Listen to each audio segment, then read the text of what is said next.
We are back. We are 2 weeks out from Bundesliga starting, and finally we got football without FIFA. Yes. Friday, August 28th, Allianz Arena, Bayern Munich versus VfB Stuttgart will be the kick-off match for this new 2026-2027 season. It's delayed for a week from the usual mid-August start because of the 748 team World Cup we just had running until mid of July. And of course, everybody needed a couple more days to stretch and catch their breath, especially Jamal Musiala. I hope he's okay. Before we get into the season opener, though, we've already had some of this chaos, and that incident I just casually mentioned was one that felt a little bit scary, though, right? Because Musiala collapsed during Bayern's friendly against Leipzig on Saturday, during the Telekom Cup at the Allianz, and it was, over 30 degrees Celsius in Munich. That's about 7,000 Fahrenheit. I'm kidding. It's, I think, 86 Fahrenheit or whatever. You do the calculation. But Musiala went down for minutes after scoring what would have been a third goal for Bayern, I believe. Medical staff rushed to him. Sport1.de reported he complained of dizziness and circulatory problems. He left the pitch on his own, but appeared dazed. Bayern's board member for Sport said afterwards, quote, "The main thing is that he's okay. As we record this, there's been no further update on his condition besides he's okay." There was one of 3 players Bayern lost to injury in that match alone. They had Laimer going down in the 10th minute. They had Min Jae going off in the 66th during a hydration break. Yep. And then Musiala at the end. 3 first-team players, more or less, in a friendly before the season starts. That's really not what Kompany wanted heading into the Supercup and the season opener. Also over the weekend, Schalke Real Madrid at Veltins-Arena in Gelsenkirchen celebrating the stadium's 25th anniversary, and also Schalke's big return to the Bundesliga after a few years in the second division. We had Mbappé scoring in the 5th. We had Karius making a mistake, better now than later. We had Huijsen heading in a Güler corner in the 20th, and we had Espí adding a third in the second half. It was, Real's final preseason match before the La Liga opener against Espanyol on Saturday, and it was Schalke getting a reality check about the level they're returning to. Though, as I'll get to, I don't think that reality check should scare anyone of Schalke this season. But more on that shortly. And in regards to that friendly, Schalke didn't look as bad as you would have expected for a freshly promoted side.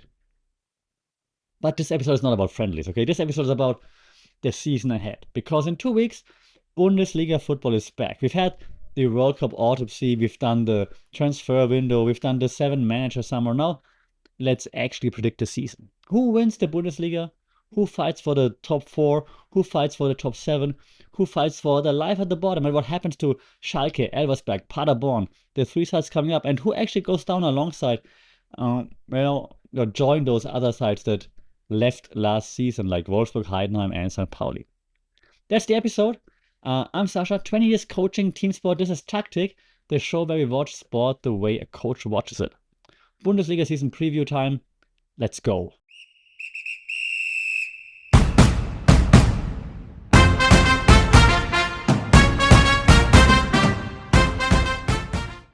Okay, so quick friendlies roundup, right? Like I said, very, very quickly.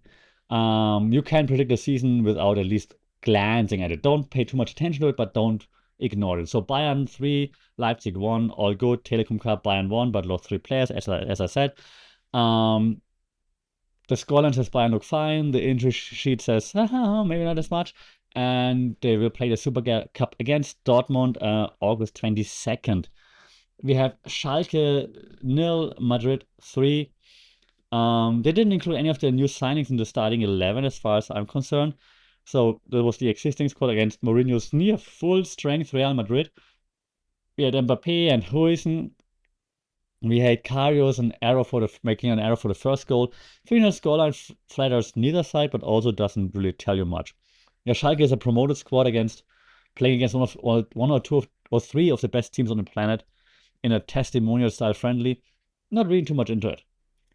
Leverkusen have been playing Nottingham Forest and others in the preseason. New coach, Martinez, third head coach in a year. I want to spend real time on them because they're one of the most uncertain teams in the league this season.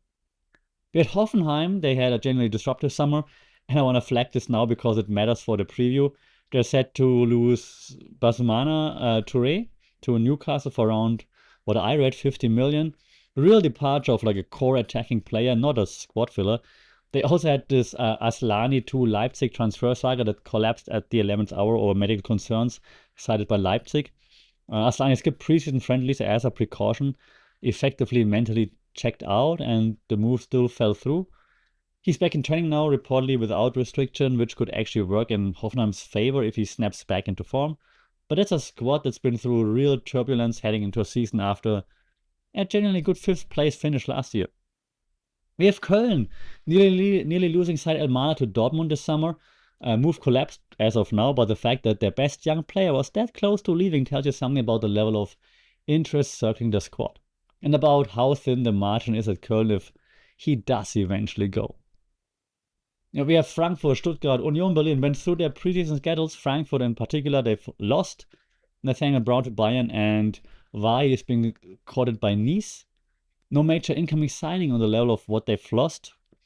Worth remembering when we go to the table. But okay, let me get into it. So let's predict the season. We start not bottom up like every other podcast. We're starting at up here and then we're going to the bottom. We start with who's gonna win it all. And of course, we have to start with Bayern Munich. Still the favorites, forever favorites. And so I'm gonna start where the market starts, right? Bayern are the favorites. They should be. Last season they won the double Bundesliga, which was their 34th league title, 35th German title overall, and the DFB Pokal, German Cup. First win in 6 years. They set a Bundesliga record for goals in a single season. They exited Champions League in the semifinals to eventually winners PSG. Kompany's contract still running to 2029. The squad is largely intact from last season. Kane still leads the line. Sané is Sané. Olise is Olise. Kimmich anchors. Musiala creates. They have Pavlovic, which is of course has ups and downs. Tah at center back, Neuer, and then of course also Urbik between the sticks. And they've added smart. They added Nathaniel Brown from Frankfurt, which is a really good left back. And they also added Ismail Saibari from Morocco international. He came from PSV, also around 55 million. Can be a backup to Kane if needed. Functional as number 10 as well. Both signings target real needs there. Neither is a headline splash. Maybe Brown a bit more because he's a German national player. But that's how Bayern win the league. They upgrade quietly. Kompany won his title at Bayern by 13 points in the beginning. He won it again last year with the domestic double and a record-breaking goal tally. It's going to be his 3rd season, and he knows the club, the league, the players. He's stable. So my prediction is unfortunately not a cool one, but Bayern win the Bundesliga. Any prediction otherwise is a fantasy. The only thing that stops him is a major injury crisis, and we just saw Musiala go down in a preseason friendly, so, watch that space. So the challengers, Dortmund. Second most likely to win the league would be nobody, but if I had to pick one, would be Dortmund. They finished, I was about to say close, but not close, but they finished up top also last season, comfortably ahead of the rest. Niko Kovač has done a competent job. He brought stability, got them into the Champions League, had like a 4-match winning streak there, but hasn't produced a title challenge. And his contract is a live question. And preview coverage this summer has been blunt about it. The style of play has underwhelmed fans, and his expiring contract has yet to be resolved. That's public. So 2 problems here. Okay, one, they lost Adeyemi to Barcelona. Kovač, not a big Adeyemi fan anymore anyways, but still, right? We had a whole episode on what that transfer is strange from a German perspective.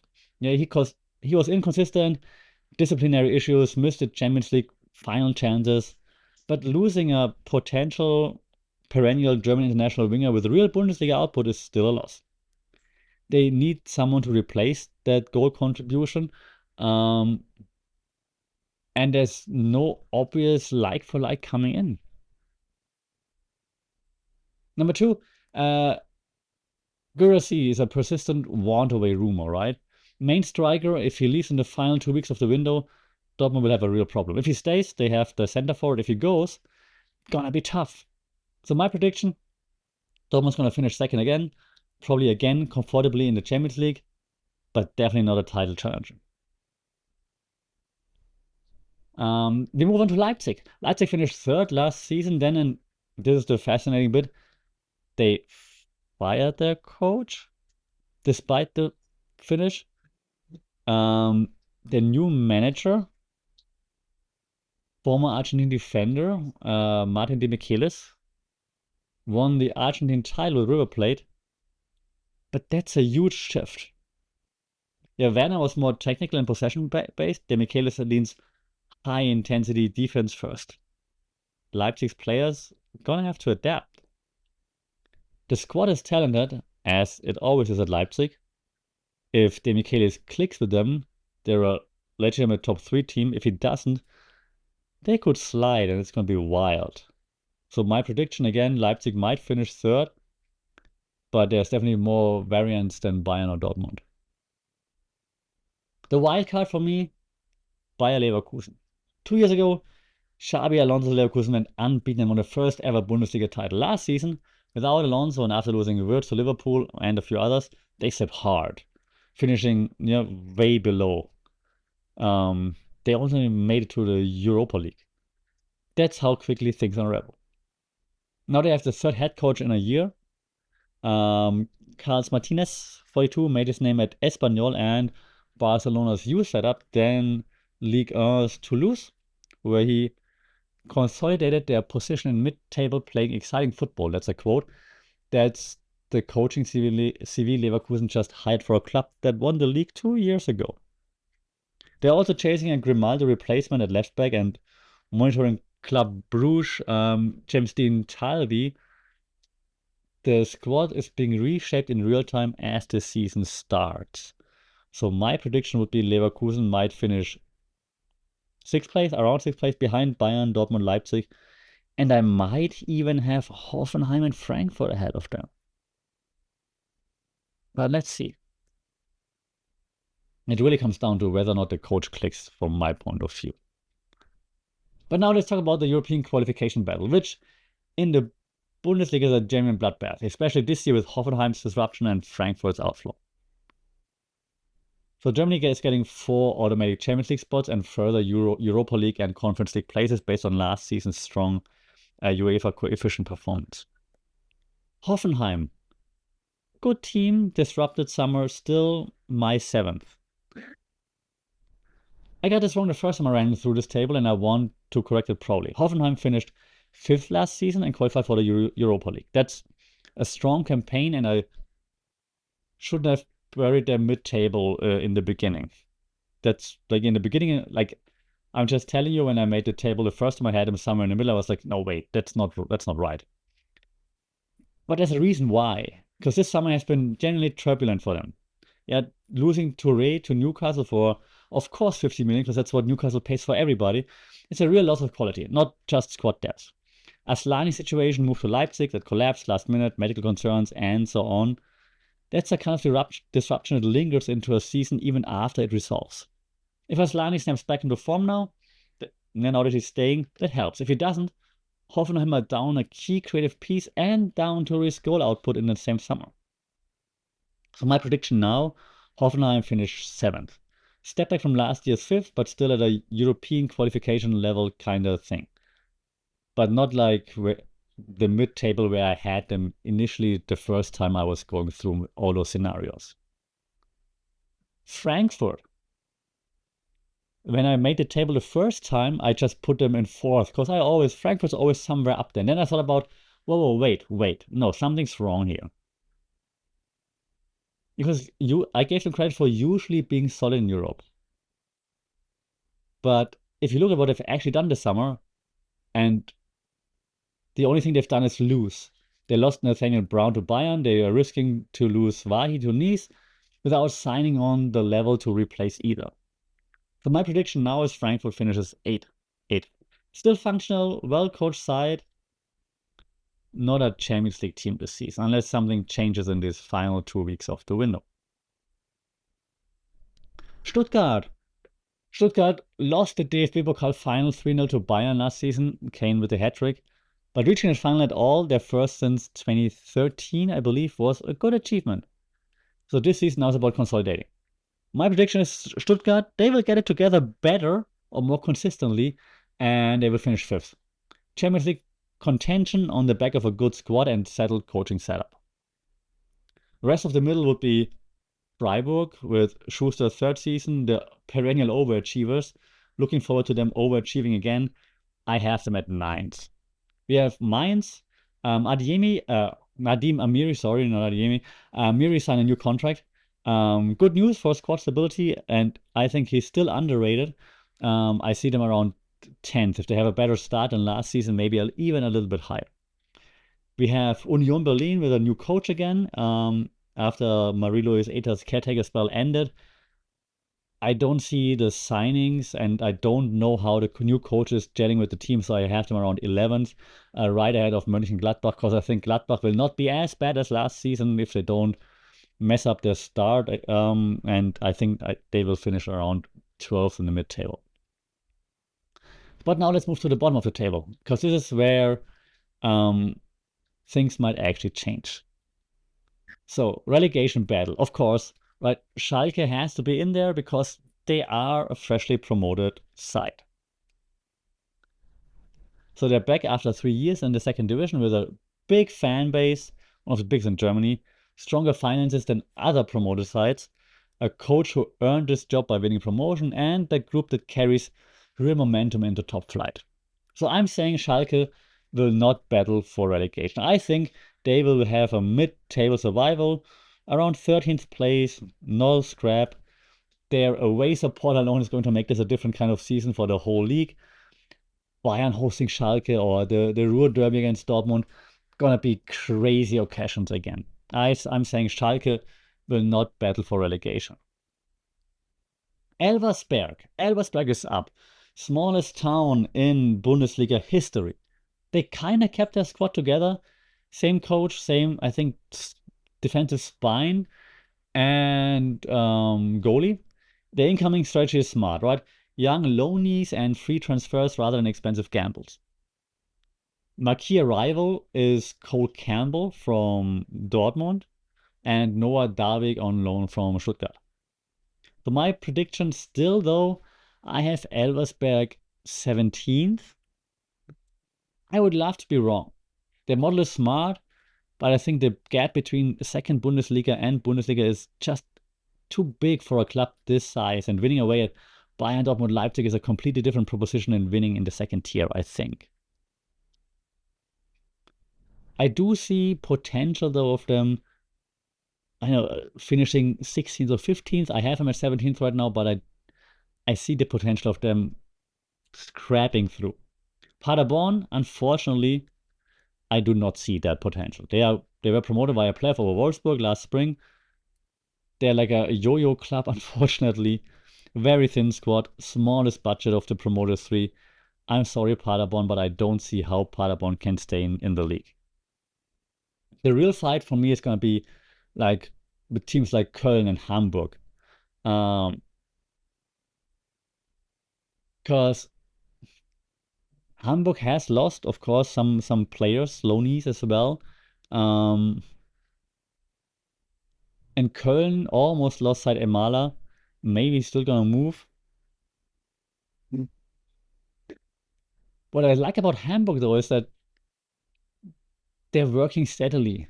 Unglamorous, maybe, but rather than losing the best players that are their own to bigger clubs, they're trying to steady the ship. And with Köln, it's like an up and down, and it can work out very well. And Elmala is like all in and let's go, or he's moving or he's angry that it didn't get moved, and everything collapses. So I have Hamburg 15th, Köln 16th, relegation playoff. Could be a coin flip the other way around, but I think Köln has overproduced last season. They got lucky a lot as well. Unlucky, Cologne fans will say, but I think they got lucky a lot. And so I see them around the 16th place. Others in the mix, of course, we have Werder Bremen, we have Augsburg. They round out the lower half for me.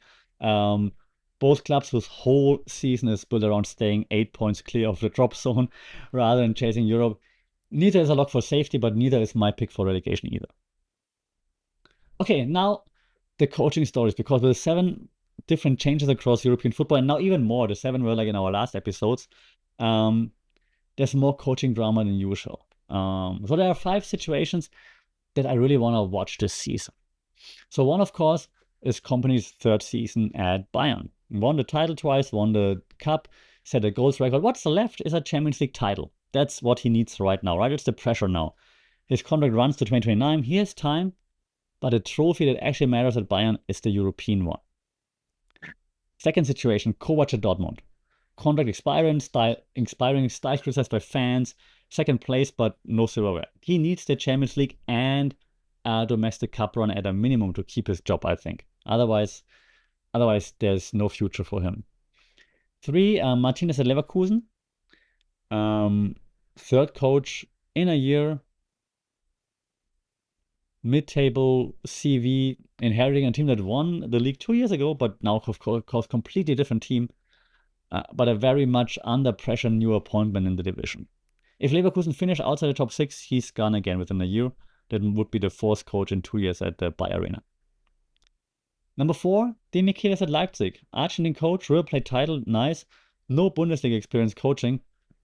Replacing a coach who was fired despite finishing 3rd. That's real pressure walking in.